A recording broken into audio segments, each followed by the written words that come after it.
Currículo paulista. O governo do estado de São Paulo nunca teve um currículo estruturado, o que sempre, de certa forma, foi um pouco vergonhoso, mas, de certa forma, também não, né? O Brasil, já vimos aqui, o Brasil só teve currículo a partir do final dos anos 90. Os PCNs em 97, os referenciais de educação infantil em 98, e os referenciais, os PCNs de ensino médio, os PCNs de ensino médio. Tem gente que acha que ensino médio é novo, não tem nada de novo, porque tudo isso que está se falando de ensino médio hoje está lá nos PCNs desde 1999. Está lá desde 1999, não tem nada de novo.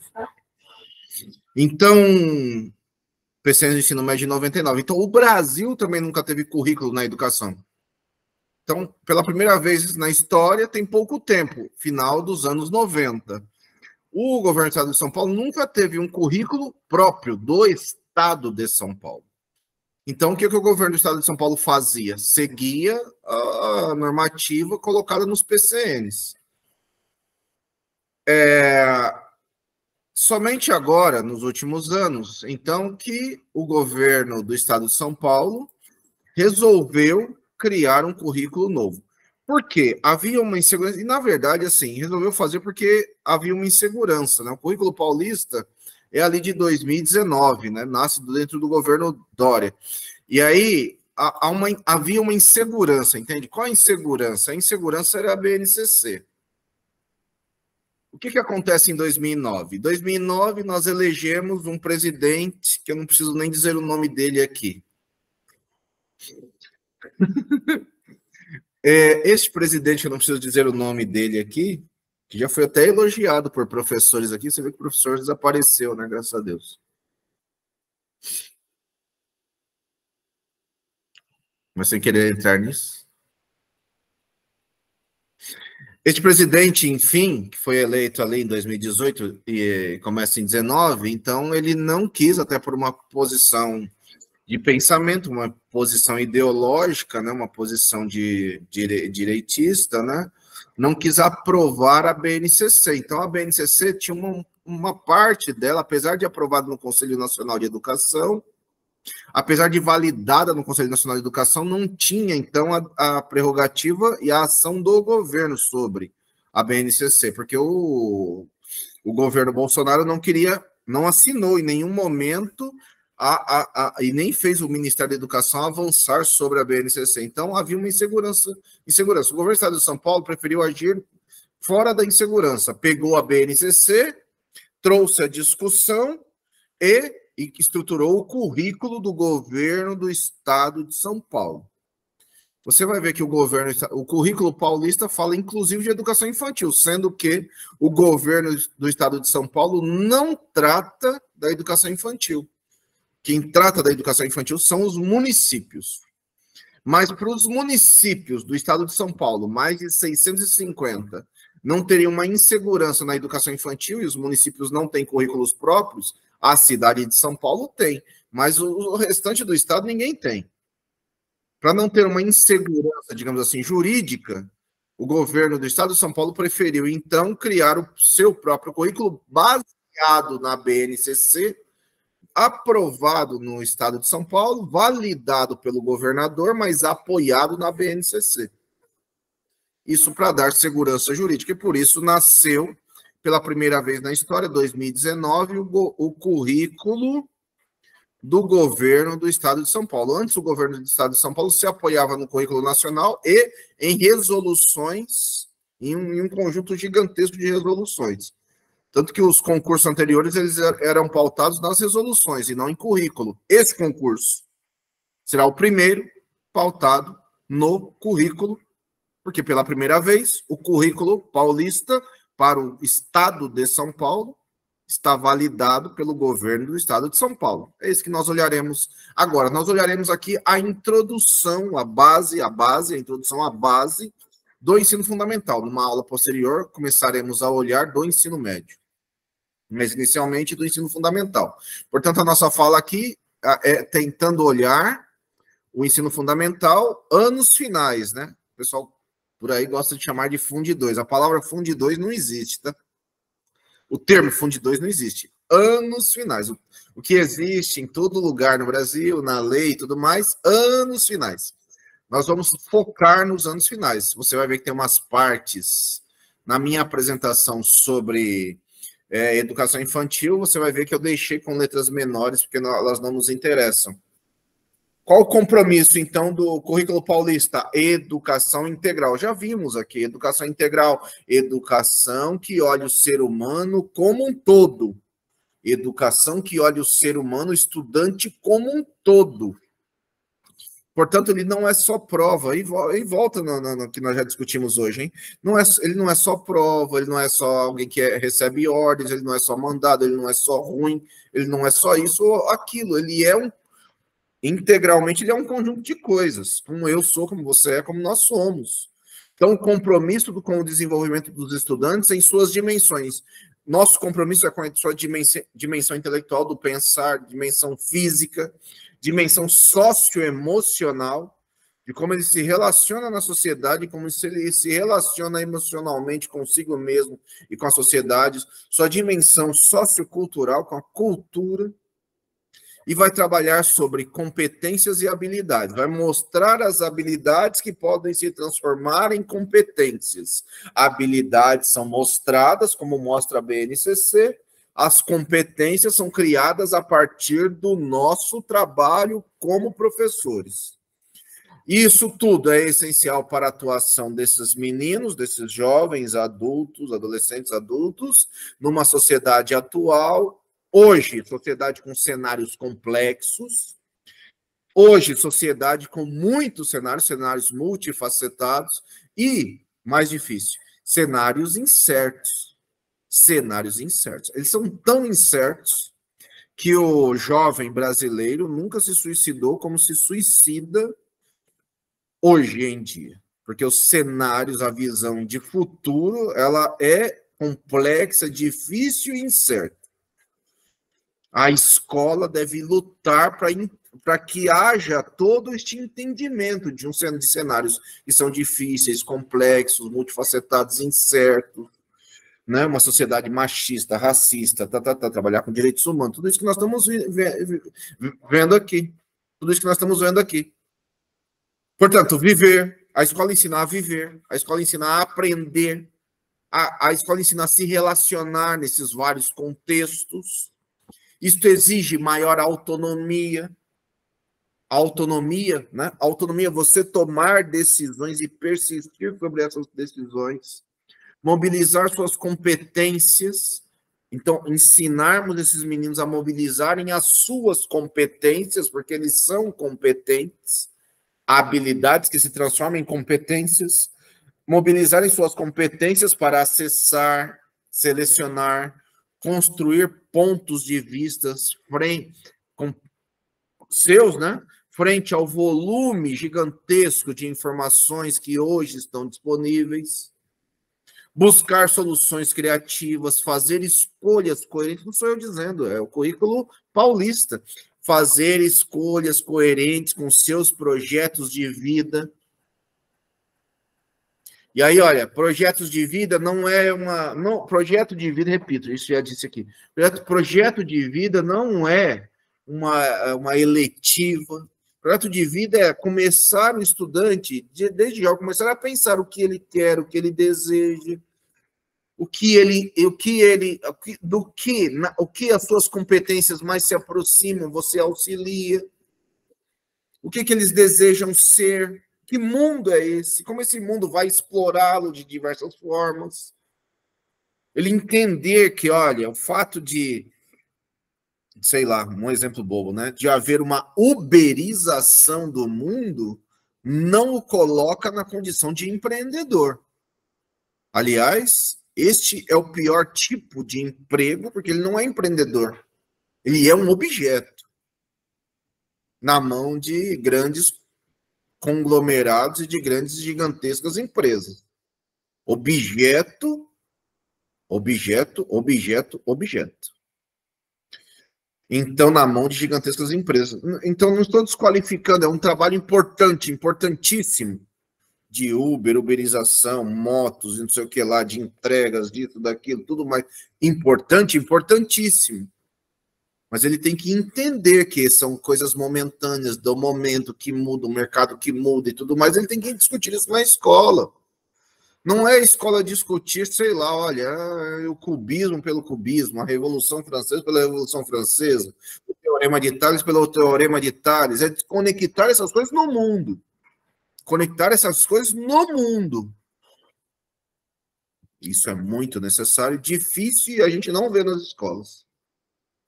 Portanto, as atividades envolvidas com os estudantes dentro e fora da escola, devem convergir para que todos possam aprender a desenvolver as competências gerais, explicitadas na sequência aqui. Quais são as competências gerais? As mesmas que nós já vimos, as 10 estarão repetidas aí na sequência. Só antes de seguir, só essa seguinte coisa, né? Olha, nós desenvolvemos atividades com os estudantes. Agora, tem muita festa junina acontecendo. De novo, hein? Tô preso na festa junina, né? Muita festa junina acontecendo. Por que a gente não faz com os estudantes, inclusive ensinando-os a gerir e a gestar o dinheiro que tem nessas festas juninas? Por que não? Como é que a gente vai dar responsabilidade sem que eles assumam responsabilidade? Como é que a gente aproveita o que eles sabem fazer para eles fazerem? Numa festa junina que seja. Mas dentro da escola, acabamos de ver esse exemplo da MF Campos Sales e tudo mais. Na sequência, nós vamos olhar as 10 competências, são as mesmas que nós já olhamos aqui. Nós já olhamos aqui desde a primeira aula, porque na primeira aula, nós olhando o edital, na primeira aula que nós tivemos aqui, olhando o edital, nós olhamos essas 10 competências voltadas ao professor. O professor só consegue ensinar as 10 competências se ele desenvolve. Eu só ensino aquilo que eu sei. Você imagina eu, Anderson, dando aula para você de como passar no concurso, eu falando para você, olha, eu nunca fiz uma prova de concurso, nunca passei no concurso. Então, como é que eu ensino alguém a passar no concurso se eu nunca passei? Certo? Mas não é real, né? Eu já passei em inúmeros concursos e eu sempre penso e digo, e falo, e é isto. Concurso é feito para passar. Concurso é feito para passar. É ponto final. Passar bem ou passar mal aí depende de outros muitos fatores. Um dos fatores centrais é estudar todos os dias meia hora por dia, que é um dos 4 pilares da educação. Aprender a aprender. Aprender a aprender. E nós vimos aí que os pilares da educação surgiram no texto que falava do roteiro de estudos da MF Campos Sales. Surgiram ali já os 4 pilares. Os 4 pilares estão aqui o tempo todo. A gente não precisa falar deles. Mas a escola ensina na sua base, os 4 pilares: aprender a aprender, aprender a ser, aprender a fazer e aprender, o mais difícil deles, aprender a conviver. É isso que a escola ensina. Não é matemática pela matemática, nem a ciência pelas ciências, não é a arte pela arte, língua portuguesa, não é. Pela língua portuguesa, educação física pela educação física. Nós ensinamos esses processos para desenvolver competências de como estas áreas se conectam ao mundo.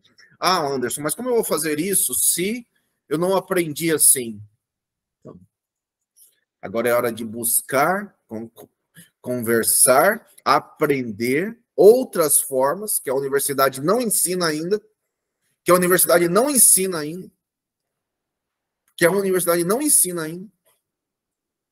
para nós ensinarmos de outras formas. Então, aqui aparecem as 10 competências, né?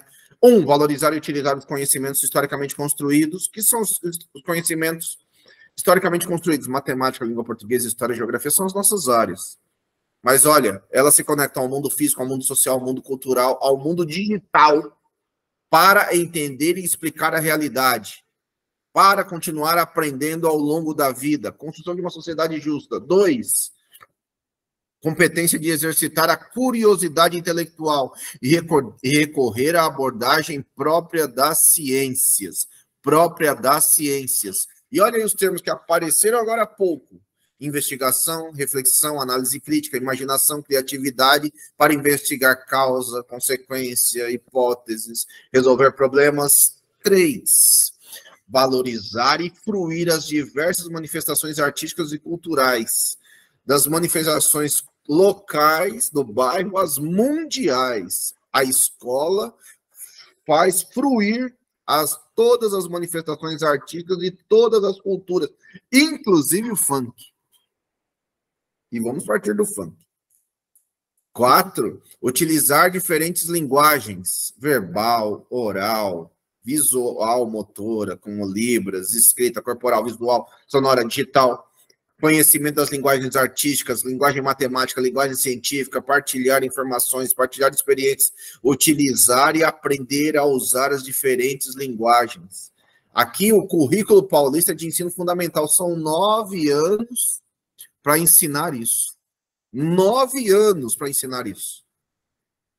5. Quinta competência, compreender, utilizar e criar tecnologias digitais de informação e comunicação de forma crítica, de forma significativa, reflexiva, ética,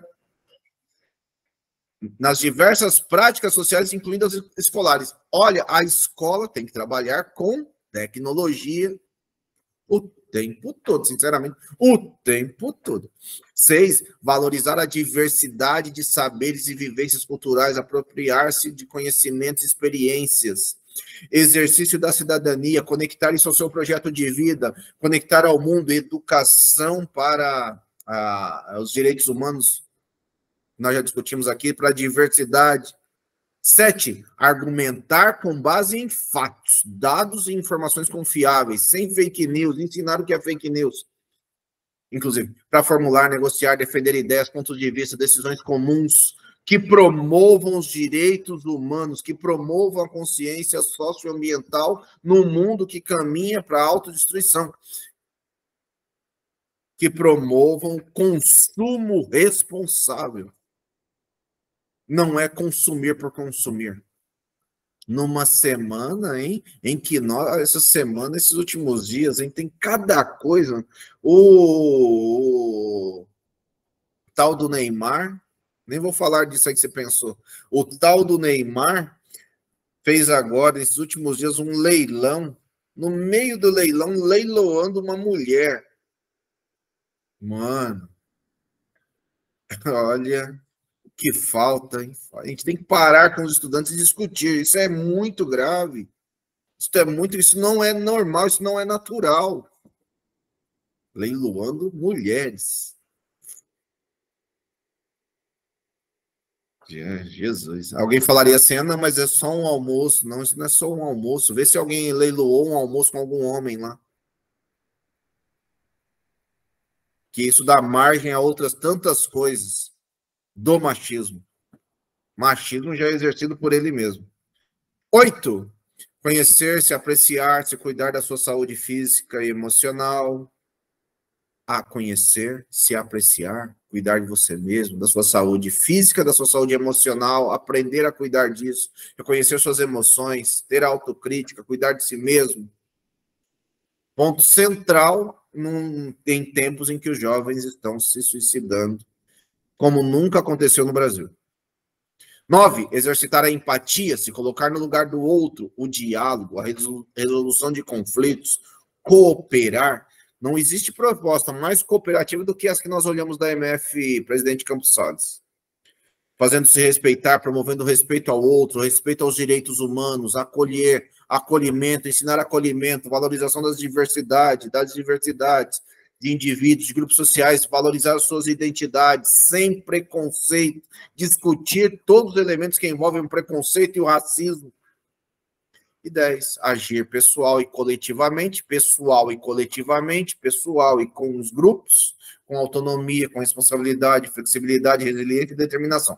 Essas 10 competências, elas integram, então, conceitos, nós ensinamos teorias, essas teorias fundamentam procedimentos, teorias que fundamentam práticas, portanto, mudam atitudes, mudam valores, habilidades que se transformam em competências. Habilidades que se transformam em competência. Teoria que se relaciona com a prática. Discussões dentro da escola que se relacionam com o mundo lá fora. A escola, em tempos de rápidas mudanças, a escola vem se fortalecendo como espaço privilegiado para a experiência do autoconhecimento. Será? Será? Você escutou hoje o relato da professora Vanessa. Será que a escola é este... Infelizmente não, né? Não tem sido. Espaço privilegiado para a experiência do autoconhecimento, da construção da identidade, da construção de projetos de vida, da construção da autoria.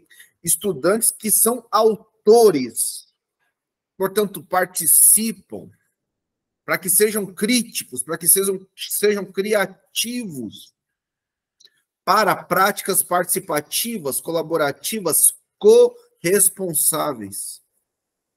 Não sou eu dizendo. Está escrito no currículo paulista, este aqui de ensino fundamental. Do ensino médio vai dizer as mesmas coisas, mas olhando um público de ensino médio. Então, empatia, colaboração, responsabilidade supõem processos intencionais, e quem coloca a intencionalidade é o professor. Processos intencionais que é vivenciado na interação. Olha, nada mais piagetiano do que dizer isso. Intencional. O professor tem uma intenção. A intenção não é só matemática pela matemática, língua portuguesa pela língua portuguesa, história pela história e assim sucessivamente. Intencional é conectar a matemática ao mundo. Conectar a língua portuguesa ao mundo, conectar a educação física ao mundo, conectar arte ao mundo, conectar geografia ao mundo e assim sucessivamente com todas as áreas, de maneira interativa. Por isso que eu até já te disse hoje, no seu vídeo, logo no começo, você vai dizer o que você vai trabalhar, você vai dar uma pequena explicação e na sequência você vai no vídeo que você vai mandar para a Vanessa, você vai é como se estivesse perguntando para ele, você vai perguntar o que vocês sabem sobre isso, o que você sabe sobre isso, o que vocês sabem, e faça assim, do jeito que estou fazendo aqui, olha, se dirija a eles, não só a câmera, pode ser que a câmera em algum momento você vá, o que você sabe, o que você sabe, o que você sabe, porque não tem só aqui. Isso aí será importante dentro da sua aula, importantíssimo dentro da sua aula. Isso considera a participação, a colaboração, o fazer junto, seus saberes prévios. A esse respeito, esclarece Mahoney, o motor, o corpo, olha, desses meninos que estão com corpos mudando, né, adolescentes. O motor, o afetivo, o cognitivo, pensar a pessoa. Embora cada um desses aspectos tenha uma identidade estrutural e funcional diferenciadas, estão integrados de que cada um é parte do outro. Eu já disse aqui, né? Eu, Anderson, não sou professor se você não tiver. Eu, Anderson, não sou professor se você não tiver. Olha que interessante, eu falei assim, olha, hoje eu vou passar um pouquinho da aula, né? Mas eu falei, olha, se você quiser ficar até o final, fique. Se você não ficar, tá. Mas se todo mundo, agora, nesse tempo, se todo mundo sair, desconectar aí, o próprio Google Sala de Aula vai me dizer que eu não sou professor, ele vai parar de gravar e vai derrubar. Vai derrubar aqui a coisa. Vai parar de gravar e vai derrubar. Porque eu só posso fazer uma reunião com outro. Se não tem ninguém, como é que eu faço comigo mesmo? Deu para entender? Isso é um fato, hein? Até a tecnologia que me diz, olha, não tem ninguém na sua sala. Chame alguém, senão vai cair. E cai mesmo. Então, qualquer atividade humana, as nossas disciplinas que ensinamos, devem se conectar à atividade humana que interfere nas ciências que são as nossas disciplinas. Qualquer atividade motora tem ressonâncias afetivas. Qualquer... Deixa eu só olhar aqui se tem alguém entrando na sala. Ai, desculpa, é a Vanessa. Pode falar, Vanessa.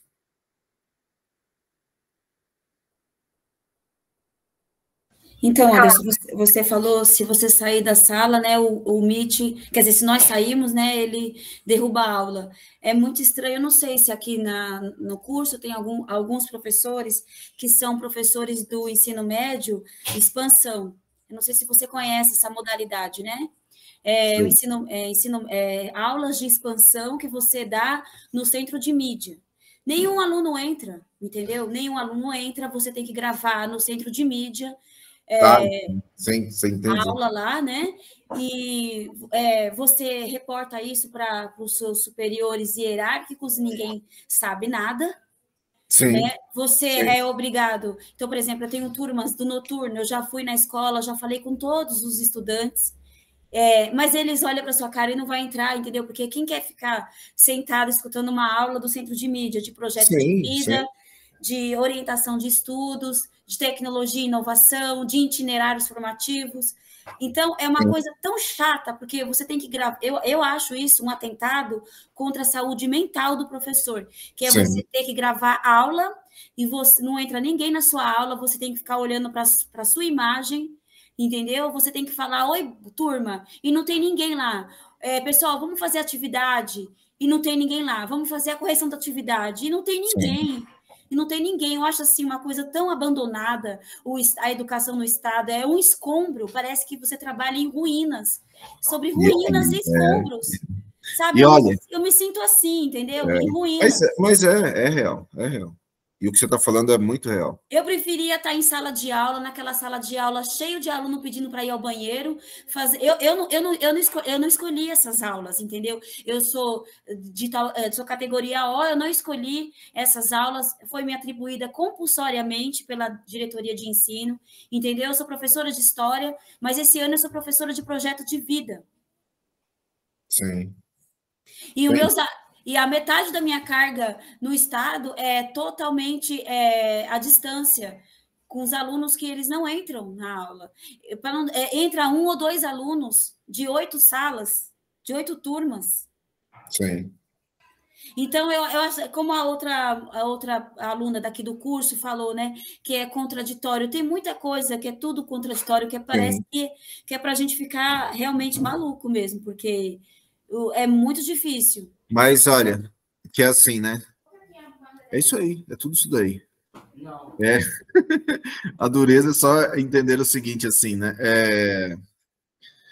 Por exemplo, são coisas que ainda se envolvem os interesses, né? O nosso atual secretário da Educação é um dos caras que é dono de grandes redes de educação à distância, né? Então, tudo isso é para o interesse dele, né? A manutenção disso é para o interesse dele, né? Eu estou dizendo com todas as letras assim, olha, eu quero e nós vamos e você vai, nós aqui, outras pessoas estão estudando também, não estão aqui online, mas estão estudando muito, é assim, nós vamos passar nesse concurso, e eu espero que ninguém aqui queira parar na sua sala. Eu quero dizer assim, a gente precisa ocupar esses espaços da secretaria, da diretoria, e um dia que sejam secretários nós, que seja secretário da educação nós, que pisamos na sala de aula, que conhecemos a sala de aula. É isso que nos falta. É isso que nos falta. Oi, vai falar, Ana Paula? Ixi, meio-dia. Pode falar, Ana Paula. Então, eu dei aula de expansão ano passado e dos itinerários, e foi isso que a Vanessa estava falando, assim, mas também tem outro ponto. Eu perguntava para os alunos se eles tinham acesso a mídias, né, a internet, a maioria não tinha. Eu dava para o pessoal da manhã e dava para o pessoal da noite. À noite, o horário que tinha para eles fazerem essa atividade, essa aula, né, era o horário que eles estavam trabalhando, porque o noturno, a maioria trabalha. Então, eles não entravam porque eles estavam trabalhando. Então, eu falava, como eu dava uma aula presencial e outra aula online, eu falava, vamos tentar resolver aqui no presencial, porque tem esse ponto também que eles não consideram que o aluno do noturno ele tem outra vida, né? Outra situação ali, que é a questão do trabalho e tal. E o do ensino fundamental não tem a grana, não tem o chip, e não tem a rede.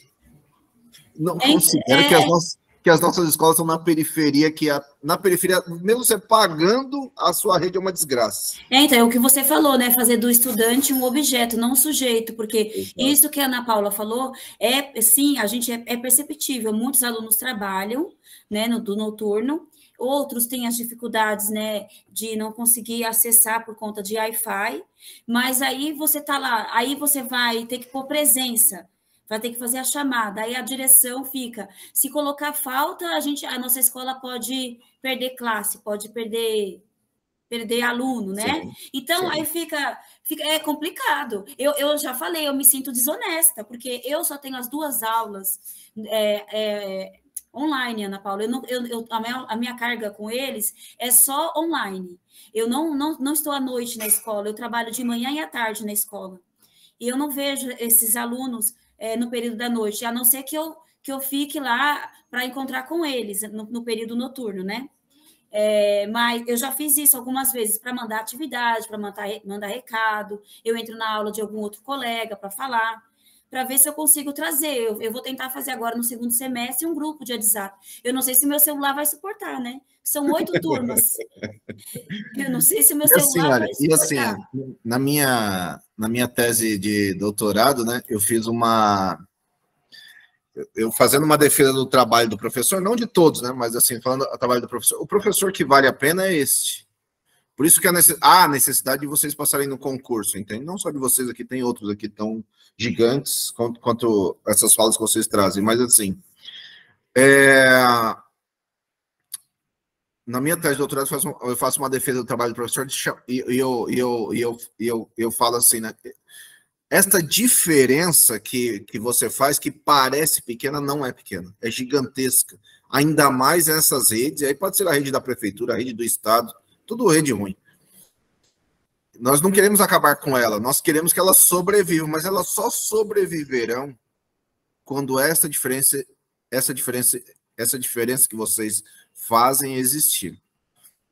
Só o que eu posso dizer de interessante, talvez, é dizer assim, ainda temos leis e um aparato, e veja, mesmo o currículo nos apoia, né? Eu falaria, isso é importante entender, nós, de alguma forma, nós é que estruturamos essas coisas para estarem do jeito que ainda estão com essas portas abertas. Eu fico sempre chamando de portas abertas. O governador, no momento que foi criado o currículo paulista, era o Dória. Sinceramente, nos últimos anos, não teve quem mais atacou o professor, a carreira do professor, detonou o resto da carreira do professor no Estado, né? Já estava ruim, ele detonou o restinho, do que o Dória. Entretanto, e eu falaria assim, o Dória, ele foi um governador que acreditava naquele negócio de escola sem partido e tudo mais. Possivelmente ele nunca nem leu esse documento aqui. Porque se ele fosse só pela cabeça dele, nada disso aqui passaria. Nada disso que a gente está estudando aqui passaria. Este concurso não seria assim. Isso ainda existe porque nós, de alguma forma, resistimos. Somos poucos e resistimos. Imagina se a gente consegue agregar mais. Então, eu ainda falaria que nós temos um importante trabalho, por isso que é importante que nós passemos no concurso, é importante que a gente entenda que é necessário passar em concurso e estar neste concurso, porque se nós não passamos, entram outras figuras que não estão nem aí para esses estudantes. E nós estamos muito aí para esses estudantes. Então, e aí, assim, olha, aqui na lâmina, né, tá falando assim, olha, é construir singularidades. Eles são singulares, eles são diferentes, eles têm a sua identidade. Como é que nós valorizamos essa identidade? Como é que nós trabalhamos com essa identidade valorizando? Acho que não sei se a Vanessa quer falar. Só uma última coisa, então, Anderson. E também o dirigente, no começo do ano, né, em janeiro, no planejamento, ele foi na escola. E aí ele falou que os professores de expansão ganharam dinheiro ano passado sem fazer nada. E aí eu levantei a mão e falei para ele que eu não pedi aquelas aulas e eu gravei todos os dias que eu tinha que gravar. Era orientação de estudos. Eu não tive Ninguém me falou nada. Eu sou professora de história, eu falei para ele. Eu vou dar aula de orientação de estudos, eu não sei nem que matéria é essa. Sim. Eu nunca nem vi. Aí eu falei para ele, eu peguei uma apostila da PEI para poder basear minhas aulas, porque eu não sabia nem do que se tratava. Era para orientar os estudantes a estudar? Era para falar de literatura norte-americana, porque era o que estava lá dentro. Uma das aulas era para falar da literatura norte-americana. Entendeu? Então, é muito complicado isso. Então, é muito fácil falar que o professor ganhou sem fazer nada, sem saber de todos os problemas e obstáculos que o professor e o aluno têm nesse desenvolvimento dessas aulas. Por exemplo, na escola, um detalhe, não tem lugar para você gravar aula. Sim. O áudio fica péssimo. Eu vou assistir depois as minhas aulas, é horrível, não dá para ouvir, a conexão do centro de mídia cai, a internet é uma coisa horrorosa. Sim. Entendeu? Então, ninguém vê nada disso. E eu não tenho nem para quem mandar, eu não tenho onde fazer uma reclamação. Sim. Então, isso é muito complicado. Você vê assim, né? E aí suas falas são importantes por isso, né? Porque a gente vê assim, então, pensando nessa relação sujeito-objeto, essas estruturas estão virando objeto do objeto do objeto do objeto. Como a gente já tem falado aqui, né? A partir da fala da Ana Paula, é assim, são contraditórios.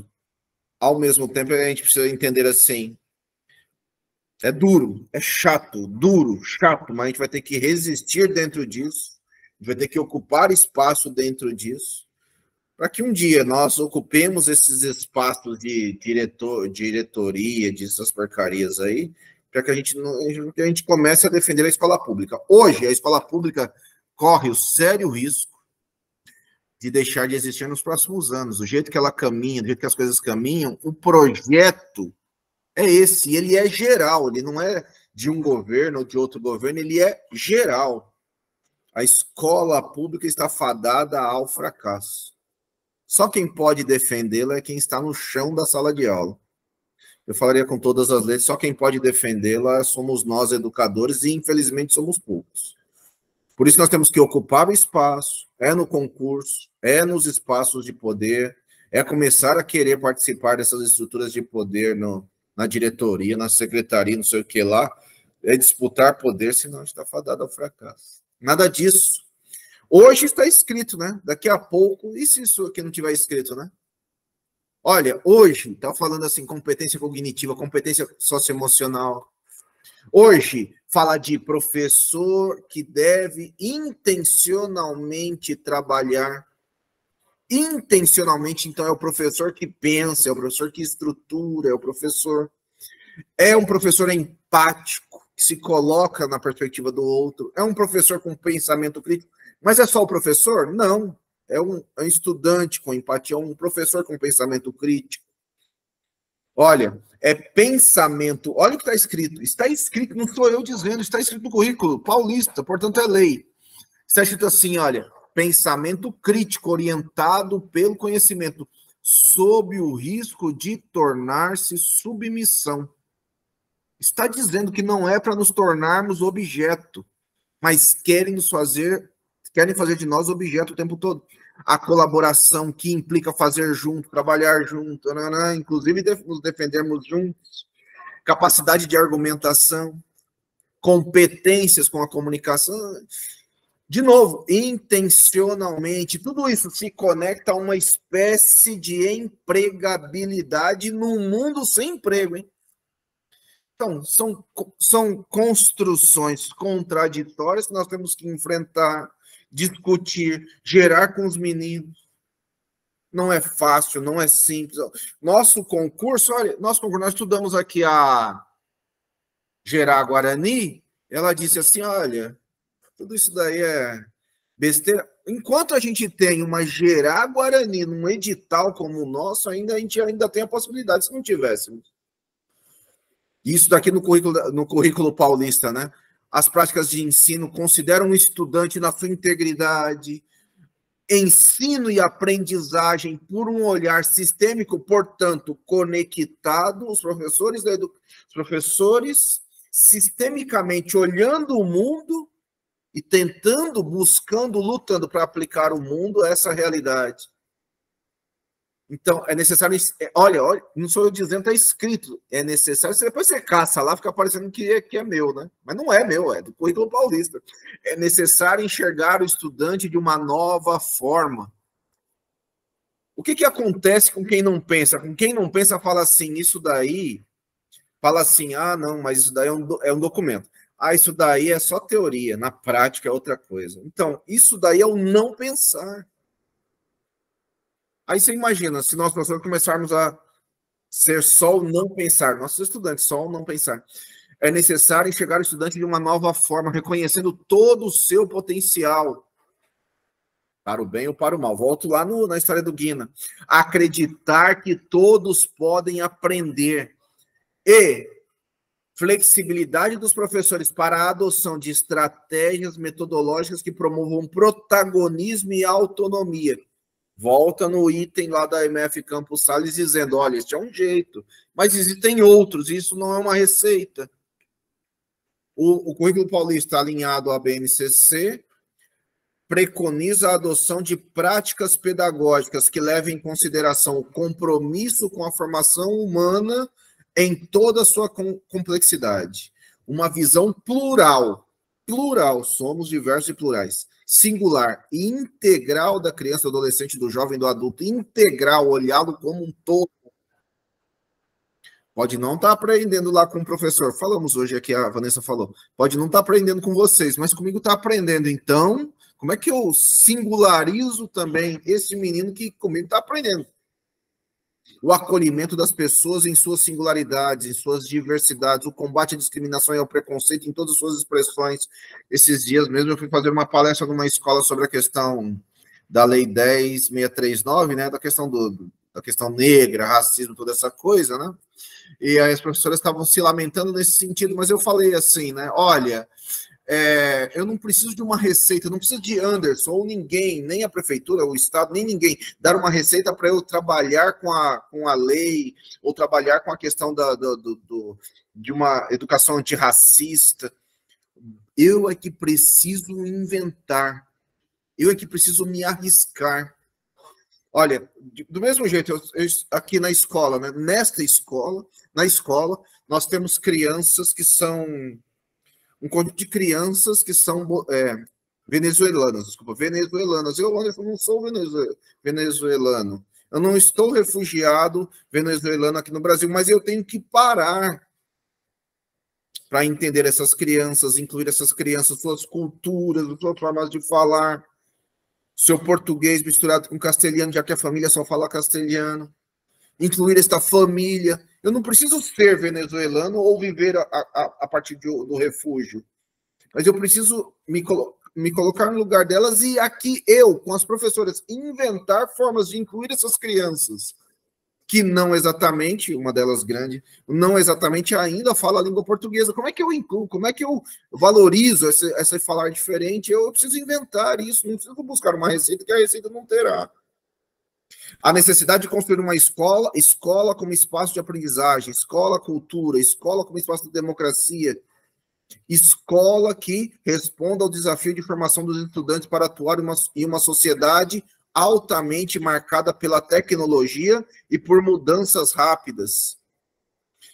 O pátio, olha, escrito lá, hein? Sou eu.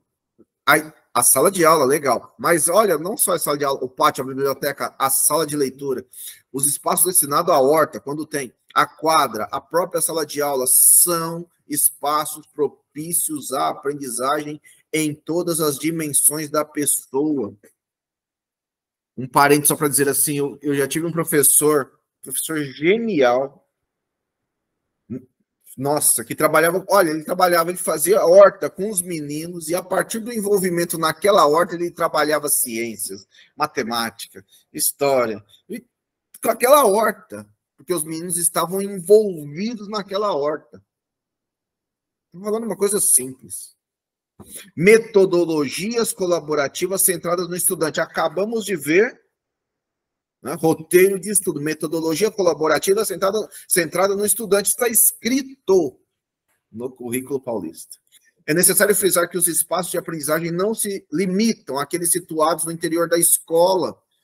Portanto, a gente pode ir à rua, à esquina, aos museus, Olha, está escrito aí as praças, parques, institutos, bibliotecas. Eu tenho visto aqui professores nas suas redes sociais publicando isso, saindo, visitando. É isto, é aplicando o que está aqui. Ninguém vai contra você. Ninguém vai. Porque você está aplicando o que está no documento do governo do Estado de São Paulo. O desafio é aprimorar a qualidade das aprendizagens. Olha, é necessário que as orientações do currículo paulista sejam observadas por todos os envolvidos. Currículo paulista, isso daqui, refletindo-se nas práticas docentes, refletindo-se nas práticas dos estudantes, da equipe gestora, já começa a falhar, né? Funcionários, das relações estabelecidas dentro da escola e do seu entorno. Acabamos de falar de uma escola que fala assim, né? Os problemas da escola são problemas da comunidade e os problemas da comunidade são problemas da escola. O nosso compromisso é com o desenvolvimento de competências. Já falamos, e acho que eu nem preciso me alongar disso, mas é só aqui para você juntar esta coisa assim. Aqui, olha, nesse parágrafo final. O currículo paulista indica claramente o que os estudantes devem saber e, sobretudo, do que devem saber fazer. Saber e saber fazer. Saber teoria, que se conecta ao saber fazer as práticas, teoria e práticas interconectadas. Mudança de valores, mudanças de atitude, não para aqueles do professor, mas mudanças de atitude para qualificar a aprendizagem, os saberes dos próprios estudantes. E olha o que aparece aí neste momento no currículo paulista. Aprender a fazer, aprender a conviver. Olha embaixo, aprender a ser. Olha embaixo, aprender a aprender, os 4 pilares da educação. Nas minhas aulas por aí, eu falo e aqui vou repetir. Se você quer passar em todos os concursos, se você aprender esta base e aplicar esta base, os 4 pilares, aprender a fazer, aprender a conviver, aprender a ser e aprender a aprender, os 4 pilares são esses, estão aí na sua tela agora. Esses 4 pilares você passa em todos os concursos. Tudo no Brasil é pautado nos 4 pilares. A escola ensina isso. Aprender a fazer, portanto, o que ensinamos tem que se conectar ao fazer, ao mundo.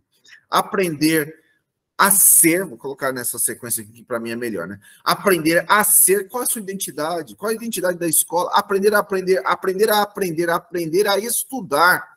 Portanto, se ensina a estudar, a anotar o que é significativo, parar, refletir, estudar um pouquinho, meia hora por dia, todos os dias. Como é que você ensina alguém a aprender a aprender, aprender a estudar? Estudando.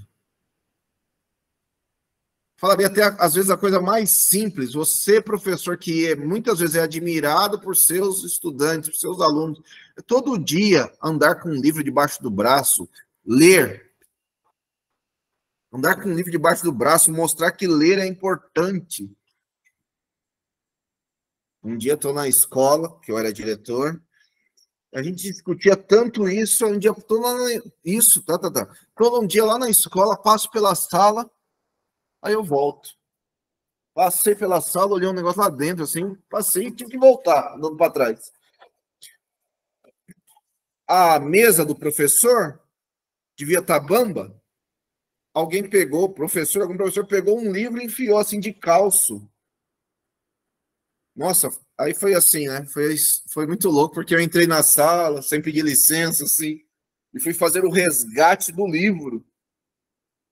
Eu estava lá, levantando a mesa, meu Deus, não pode. E os meninos tudo olhando para mim assim, não pode. Eu tive que ficar conversando um pouco lá com eles. Não pode, livro não é calço, livro é para ler. Livro é para ler. Se ele não prestar, podemos até rasgar umas páginas que não prestam, né? Tá lá no filme Sociedade dos Poetas Mortos, né? Tudo bem até, mas enfiar de calço não dá. Não dá. Ou valorizamos o que é importante, o livro de calço não dá. O livro é aprender a aprender. Como é que eu aprendo com esse livro? Como é que esse livro me ensina? Como é que os contatos me ensinam? Como é que conversar me ensina? Eu quero dizer assim, aprender a aprender também é. Quando eu estou fazendo um papo, ou sair com os amigos, isso também é aprender a aprender, porque eu posso aprender com meu amigo. E aprender o mais difícil deles é aprender a conviver com os diferentes, com as diferenças, com tudo que nos cerca. É necessário garantir que, ao final do ensino fundamental, 9 anos de ensino fundamental, o estudante paulista se constitua como cidadão autônomo. A pergunta que você pode se fazer e fazer é, 9 anos, hoje, estamos conseguindo? O estudante paulista se constitua como cidadão autônomo, capaz de interagir de maneira crítica e solidária. Final do 9º ano, estamos conseguindo? Olha, sinceramente, difícil, hein? De atuar de maneira, atuar de maneira consciente e eficaz nas ações que demandam análise criteriosa, tomar algumas decisões, não é tudo, né? Olhar o bem comum, buscar e analisar criticamente diferentes informações, ter consciência de que aprender é para a vida toda. Aprender é para a vida toda. Há um compromisso com a alfabetização, com letramento, multiletramentos em todas as áreas do conhecimento. Anderson, por que você está mantendo isso daqui? Porque isso é para todos. Compromisso com a alfabetização, letramento, multiletramentos em todas as áreas do conhecimento. Então, um exemplo. Aqui está assim. No currículo paulista, a alfabetização é central, né? Porque sem alfabetização você não tem as aprendizagens posteriores. Tudo bem, a alfabetização aqui é entendida como aprendizagem da leitura, desenvolvimento da capacidade, mas não é só isso. Porque, por exemplo, aqui, vou falar de algumas professoras que já falaram aqui. Tem a professora Vanessa, História. Eu, Anderson, eu sou um analfabeto histórico, entende? Eu não sou especialista em História. Eu, Anderson, sou um analfabeto em História. Eu preciso ir, eu quero e vou. Aprendendo, cada vez que leio uma coisa, leio outra coisa, leio outra coisa, leio outra coisa. Vou aprendendo, porque eu Anderson, avalio que sou um analfabeto da história do Brasil, do mundo, sou. Então, eu aprendo. Eu preciso entender que eu sou um analfabeto. Aí falou aqui também a professora Ana Paula, professora de arte. Eu, Anderson, sou um analfabeto em arte, entende? Então, quando eu vou num lugar, sei lá, no museu, ou aqui, eu vejo na rua, arte de rua, não sei o que lá, grafite, hip hop, pode ser qualquer coisa. Eu olho essas coisas e falo, pô, como é que eu aprendo com isso? Eu sou um analfabeto em arte, em cultura. Todos nós somos analfabetos. E talvez entre tudo isso aqui que nós estamos falando, há uma tendência de todos nós, adultos, hoje, velhos, nós somos analfabetos digitais. Os meninos sabem mais do que nós. Como é que eles entram com seus saberes para nos ajudar? Como é que eles entram com seus saberes para nos ajudar? Eu falaria assim, olha, de novo, festa junina, meu Deus, que coisa. Festa junina, as escolas fazem uns dinheirinhos de papel, assim, carimbando, a gente fica assinando, que coisa horrível. Falaria, se a gente fizesse isso com os meninos, sinceramente, os meninos inventariam um QR Code, um negócio, uma outra coisa. Mas não, a gente é velho. A gente faz o dinheirinho de papel, aquela bosta. Se um menino roubar qualquer pessoa roubar um carimbo desse ou mandar fazer um igual, faz esse dinheirinho as toneladas lá. A alfabetização, então, não é a apropriação só da palavra. A alfabetização, então, é o que está dizendo que eu já disse, né? A geografia, a alfabetização cartográfica, matemática, a alfabetização matemática. Todas as áreas, a alfabetização está presente. Portanto, a alfabetização não é só a palavra escrita, não é só a língua portuguesa. A alfabetização na geografia, a alfabetização na matemática, a alfabetização nas artes, a alfabetização científica, letramento, multiletramento, entender como é que, ao ler uma coisa, isso está conectado a outros saberes. Multiletramento. Na BNCC, há um estímulo e um apoio à construção do projeto de vida dos estudantes. Projeto de vida não é uma determinação que venha, não é uma profissão, não é um conjunto de profissões. Projeto de vida é aquilo que vem, primeiro, a partir deles. A partir do que eles pensam. A partir do que eles pensam, eu vou problematizar. Ao longo da escolaridade básica, em especial nos anos finais do ensino fundamental, os estudantes possam desenvolver um projeto de vida individualizado. Como é que cada um pensa a sua vida, estrutura a sua vida, pensa o plano A, o plano B, o plano C, que o plano A pode dar errado. Eu até falaria assim, possivelmente o plano A é um sonho. O sonho é ser jogador de futebol, é ser isso, é ser aquilo, é ser youtuber. Hoje tem tanta coisa que os meninos falam, mas eu falaria assim, o plano A é esse, mas e se não der certo, qual será o plano B? E se não der certo o plano B, qual será o plano C? É pensar tudo isso junto com eles, mas tem que vir deles, não é nós dizendo isto ou aquilo. Nós vamos problematizar, nós vamos alfabetizar. Alfabetizar em projeto de vida também. Que possivelmente a gente não tem resposta, mas eu quero dizer assim, do que é um projeto de vida, mas eu quero dizer assim, tudo precisa partir dos saberes que eles trazem, do que eles trazem. Olha aqui no final, a construção de um projeto de vida não deve seguir um roteiro fechado, hermético, nem se limitar ao âmbito do estudo e do trabalho. Projeto de vida é o que desejarmos. É o que desejarmos. Eu tenho que pensar em plano A, plano B, plano C. Você vê que, olha, no nosso concurso, a Gerar Guarani falou assim, meu projeto de vida era um, mas aprendi e virou outro. O projeto de vida dela virou assim, vou trabalhar lá na minha aldeia, vou trabalhar lá com a minha comunidade. Não preciso de salário. Foi o projeto de vida dela, esse é o projeto de vida dela. Está dando certo? Tá. Cada um que desenvolva o seu. Mas, e nós problematizamos, pensamos juntos. Que habilidades ele precisa para isso, para aquilo? Eu falaria assim, o menino chega para você e fala, meu plano é ser jogador de futebol.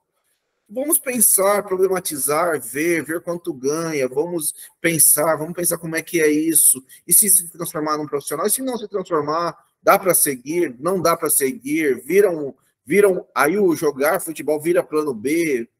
Ninguém vai destruir o projeto, né? Projeto de ninguém, o sonho de ninguém. Nós vamos pensar, problematizar, criar outras estratégias, pensar quais são os caminhos. Do mesmo jeito que talvez assim, eu, Anderson, sou professor, né? Vamos pensar que eu quisesse fazer, sei lá, vamos pensar que eu quisesse fazer, vamos pensar que eu quisesse fazer um pós-doutorado, ou você quisesse fazer um doutorado. Tem um caminho. Se alguém conversar com você sobre como fazer este caminho, é melhor. O que é projeto de vida? É alguém discutindo com você quais são as possibilidades, caminhos, pesquisando junto com você, do que pode, do que não pode. Projeto de vida, então, é flexível, deve ser conectado à história pessoal de cada estudante. Deve ser conectado ao contexto social e histórico da vivência de cada estudante. Deve se articular com as suas expectativas em relação ao estilo de vida dele, de posturas, de hábitos saudáveis ou não, sustentáveis, éticos. Portanto, o professor, aqui fala assim, né? É uma tutoria, mas eu falaria melhor que assim, é uma tutoria mediada, é o professor como mediador, que vai pesquisar, que vai fazer junto. Aqui no próximo item, né, tecnologia digital, o estudante como consumidor, mas também como produtor, ele consome esses aplicativos, né? Talvez a primeira coisa que a gente tem que entender, assim, um aplicativo, um Instagram da vida, nós trabalhamos de graça para o dono do Instagram, que é o mesmo dono do Facebook, né? A primeira coisa começa por aí. A entender que as tecnologias produzem escravos em larga escala que trabalham de graça. Se a gente parar de mexer no Instagram, nossa vida vai continuar, né? O Instagram é que vai morrer tudo que tem dentro dele. Mas eu falaria assim, a grande questão é que hoje nós trabalhamos gratuitamente para essas redes. Alguns poucos ganham dinheiro a partir do que nós fazemos, do que nós clicamos, do que nós consumimos. Isso precisa ser discutido. Porque o estudante é consumidor, consome essa coisa toda, consome estilos de vida, consome visões de mundo, precisa ser discutido. Mas ele também é produtor, pode ser produtor de tecnologia. Produtor de tecnologia. Então, a escola, ela tem que produzir conhecimento na cultura digital e entender que o mundo digital, hoje, ele é cultura. Olha o que está escrito, além do letramento, os multiletramentos, é preciso pensar letramento digital, analfabetismo digital, alfabetismo digital, considerar o uso das novas tecnologias que envolvem postura ética, crítica, criativa e responsável, postura ética, criativa, responsável. Acabei de tentar dizer essa coisa boba assim, mas não é boba, né? Mas só dizer assim, olha, esses dias aí o Neymar, a pretexto de Instituto Neymar, para levantar dinheiro para o Instituto Neymar, ele que já tem bastante dinheiro, estava lá vendendo mulheres, jantar de mulheres a não sei quantos R$1.000 e gente comprando. É preciso discutir isso. Isso é grave, isso é antiético, isso é machista, é grave. Que para ser, então, entre aspas, justo, então teria que ter vendido jantares de homens, né? Que não teve, né? Só de mulheres, e tem toda uma outra questão, né? Mulher como objeto, mulher como coisa, a coisificação da mulher. Ensinar os estudantes a saber lidar com as várias informações. Então, nós queremos fazer com que eles desenvolvam a competências e habilidades de buscar dados, informações de forma crítica nas diferentes mídias, nas redes sociais, olha, inclusive as sociais, analisando o uso da tecnologia, a potência da tecnologia, os riscos da tecnologia, do que está por trás da tecnologia, apropriar-se das linguagens de cultura digital, dos novos letramentos, dos multiletramentos, é a mesma coisa que já foi dito anteriormente, em relação a outras áreas, nos apropriarmos do mundo digital lentamente e trabalhar mais com ele do que conosco, né? Nós somos analfabetos digitais. Utilizar diferentes ferramentas de software, de aplicativos para compreender, produzir conteúdos em diversas mídias, simular fenômenos, processos. E eu falaria assim, se eles conseguissem participar, tanto melhor seria. Tanto melhor seria utilizar, propor, implementar soluções envolvendo diferentes tecnologias. Podemos entrar com espírito de investigação, espírito de criatividade. Por fim, o processo de avaliação muda. O processo que envolve as aprendizagens muda.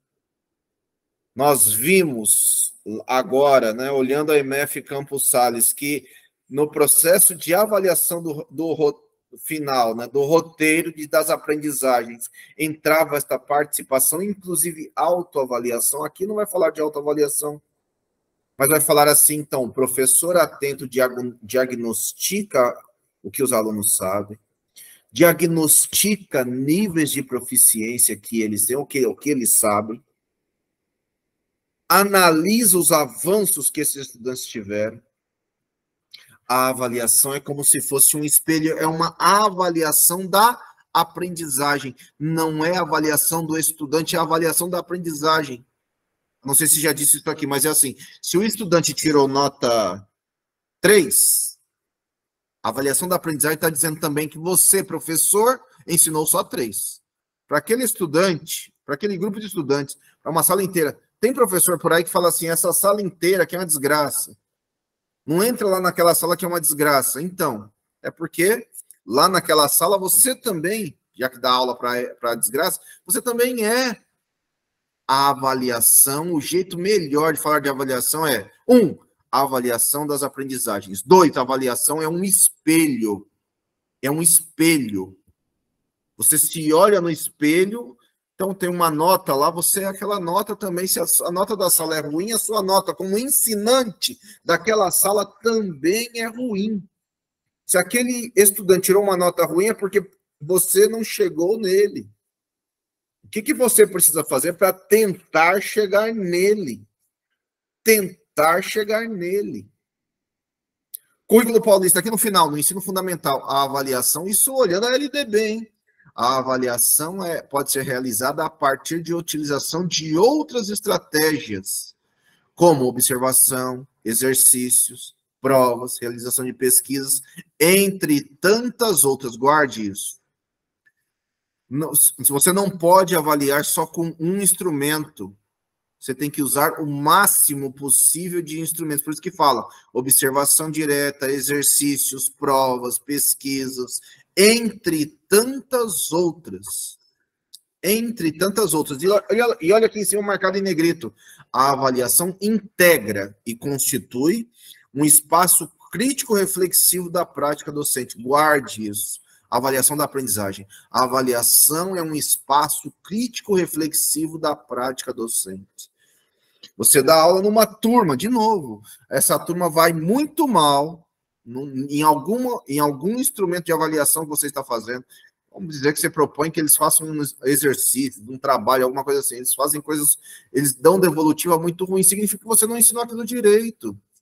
A avaliação é um espaço crítico e reflexivo da prática docente. Se o resultado da sala, de um grupo, de um conjunto de alunos está ruim, significa que você tem que ensinar de outra forma.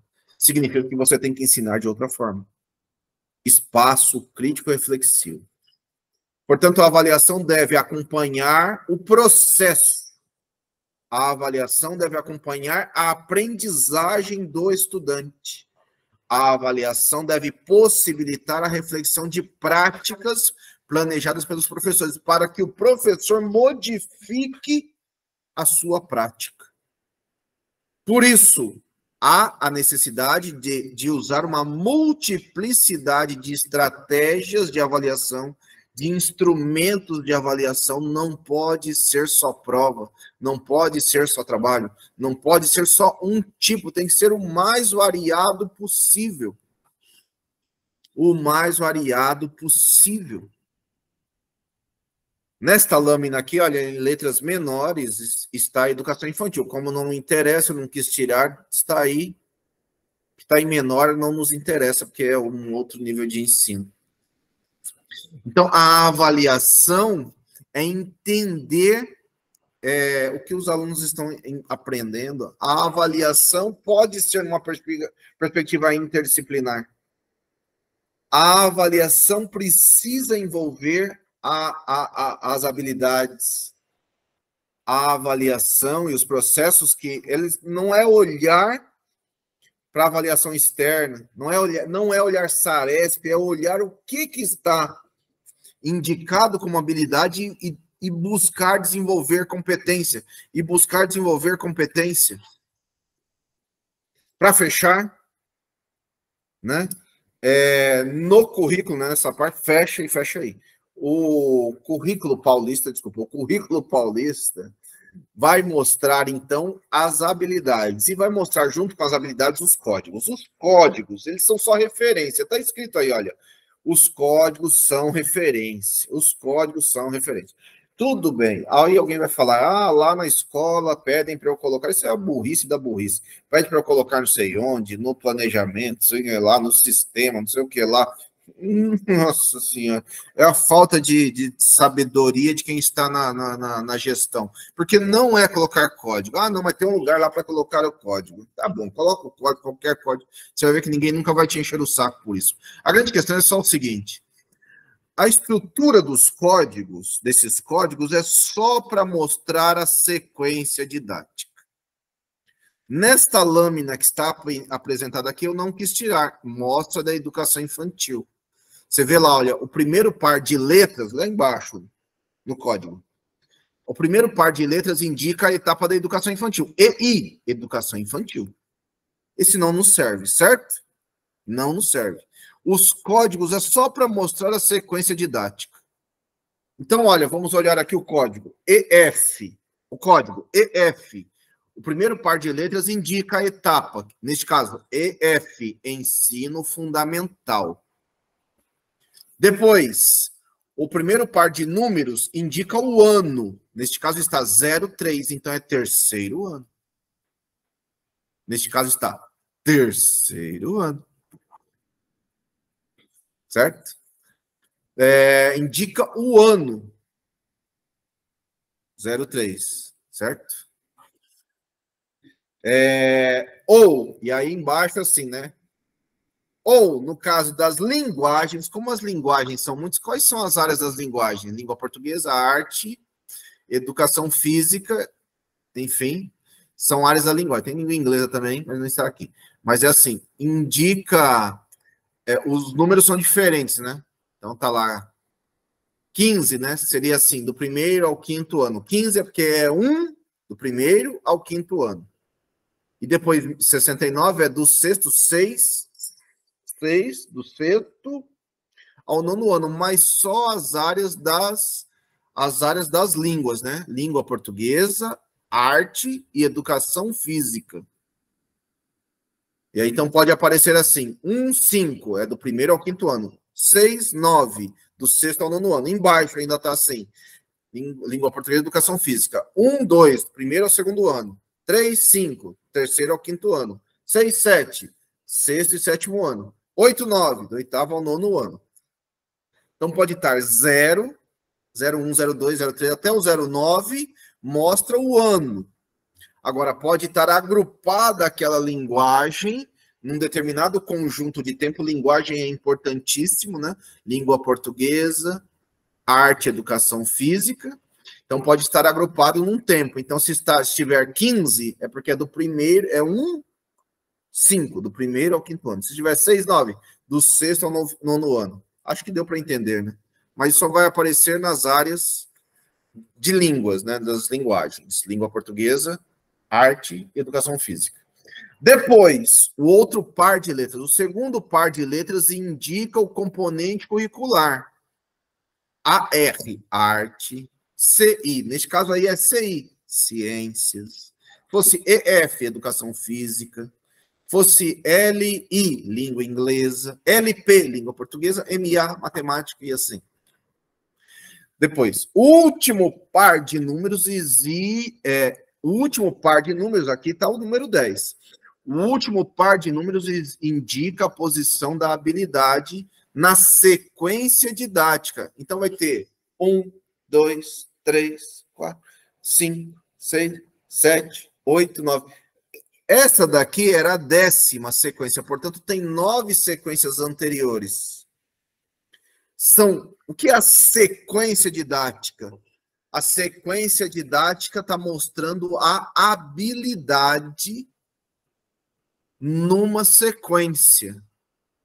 Que você pode, na sua aula, seguir sequencialmente ou não. Essa é uma escolha do professor. Então, há uma tabela. A tabela indica as habilidades.